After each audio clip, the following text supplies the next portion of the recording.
January 7. It's the fun dang doziness of life, cosy in its posing nature. I'm sick of pretending that I'm someone different just to fit in, especially when my creation doesn't fit in either. And the ether builds up my magic points, and I feel like I could slay the mighty behemoth lingering outside my window. But instead I stay hidden away, and I keep on reminding myself that it'll be okay, because it always is on television. Soap characters die and it's all forgotten by the next year's Christmas special, so that storylines can be repeated by younger, prettier people. And if I was a little wittier, I'd be a TV personality, appearing on Saturday Kitchen and humorously revealing my hate of onions. And then I'd go home and I'd cry, instead of just staying home and crying. And I'm sick of all the constant melodrama. Just because the farmer loves his wife doesn't mean I have to love someone. And one by one the world agrees with my conclusion, but it's always too late. And whether by fate or filth or the little biscuits shaped like animals, we're all fucked, tucked away in the cave we've dug out for ourselves. Just because we've knocked up a couple of shelves, we think it's okay to call it home. But it's not our home. It's just someone else's home that we've stolen.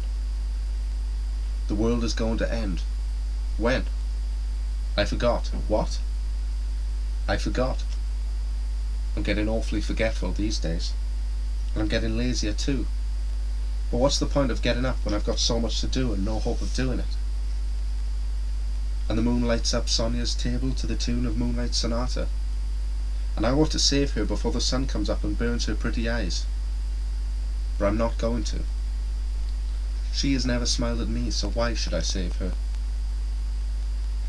And as the lights go out in her apartment and she gets ready for bed, I wish I was there with her. Not because I like her, or because I love her, or because I want her, but because I do not want to be alone. Close your eyes. It'll be alright in the end, my friend. It'll be alright in the end, according to my friend, who's never said anything so absurd. Birds are dying, fish are flying, cats are climbing up trees for no fucking reason and just staying there. And I'm praying. And I'm praying. And I'm praying. And I'm not going to pray anymore. I'm waiting for a winter wonderland. But it isn't snow that's falling. It's ash. And it's not a cigarette I'm smoking. I'm choking on the remains of your grandfather's waste. I don't want to open my eyes. To see is to believe, and I don't want to believe that this is happening. Instead, I'm going to hide and retreat cowardly into my mind through the moving pictures that chase me and past the past that I want to forget, all the way through to the small dark office study that is furthest away from the sunrise, where I am, surrounded by piles of smiles in memories that I can't remember. And there is a desk in the room which I am sitting behind, and it is covered in files stacked nearly as high as the ceiling. And if the top file on each stack had a human hand to attach to it, then it could easily reach up and brush the flaky paint off the room's roof. And the khaki-coloured carpet is barely visible beneath the million trodden footprints. Green. And the walls of the room are hidden too, behind mammoth filing cabinets unsightly in their uniform grey, each packed to capacity with pages and pages of how I'm sorry, and of how I'm a sorry person. A sad case. And it's a case of false identity, for the man sitting in the room isn't me, and the piles of smiles aren't mine. They're his. I need a beer. I need to raise to a cheer the last hopes of dying desire, but I need the end of the world more. Fuck the end of the world. The end of the world is nothing. Like listening to static on the telephone after the other person has already hung up, in a barrage of swear words and insults with no meaning. I'm dying to see you. Do you get it? Because you're dead? And as the lights go off, there's a slight cough from the old man jerking off to mossy photographs of Madonna in a one-piece, before she got all sinewy.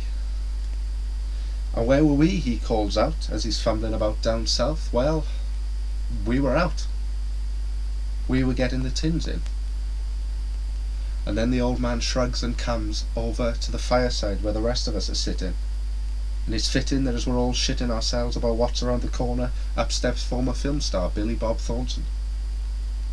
And he should be offering us reassurance and hope, stepping in as our elected pope and trying to cope being watched by 100 eyes high off snorting Peter's cork. But instead he begins to chord up his camp famous rockabilly version of Kumbaya.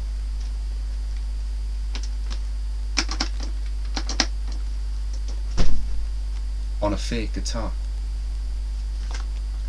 And the planes above us are circling like helicopters, as the real choppers chop down the trees, and the cities burn a beautiful bright crimson, like a firework being set off in your face.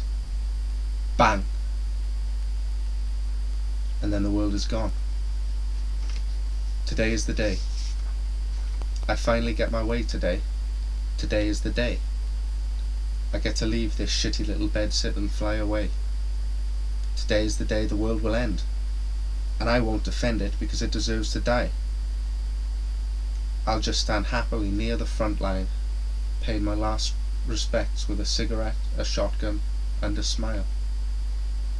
And I'll cry 1,000 tears, if only to help drown the cockroaches and priests, those comparative creatures too stubborn to admit defeat.